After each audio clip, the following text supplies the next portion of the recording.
একদিন কি হয়েছিল জানো? কি হয়েছিল? দারুণ হচ্ছে ডগ ডাকছিল আমাকে, তখন আস্তে আমি হাত দিয়ে দিলাম, তখন কামড় দিল আর খাবার দিল।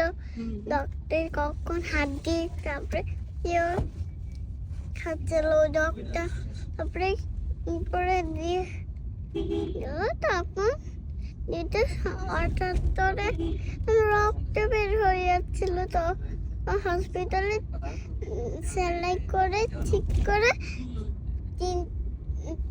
দুইটা, তারপরে 5টা, তারপরে অনেক সেলাই লাগছিল। তখন আমি ভয় পেয়ে যেতে করে দেখো তো, তখন হাফ হয়ে আছে, তারপর গোল, সেলাই হা হয়ে আছে। হ্যাঁ, আর গোল গোল হয়ে আছে।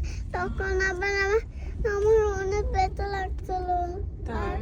আর বললো এই জন্য বললাম ব্যান্ডেজ তুলতে, আবার বন্ধ করে দিল। তখন আবার ঠিক হয়েছে, আবার দাগটাও থেকে আছে।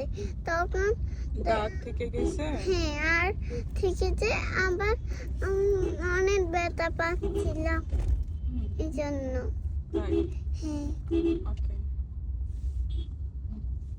দেখবে এই জন্য ঠিক হয়েছে। এই যে এইখানে দাগ থেকে আছে, এখানে দাগ থেকে গেছে? হ্যাঁ, আচ্ছা। দেখবে কিভাবে পড়ে গিয়েছিল?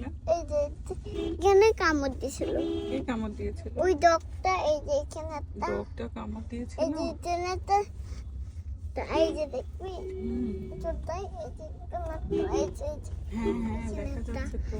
এটা হচ্ছে তাতে তাঁত বিড়ালি আর ডগ আর শিয়াল হ্যাঁ। কামড় দিয়েছিল দুইটাই। তোমাকে হ্যাঁ, তিনটা। তিনটাই কামড় দিছিল? হ্যাঁ, হ্যাঁ।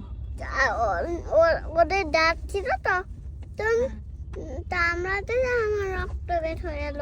তাই? হুম, তারপর কি হলো? আর শেষ হয়ে গেল। শেষ হয়ে গেল? হুম। বানানো গল্প শেষ হয়ে গেল? তুমি তো সুন্দর গল্প বানাতে পারো।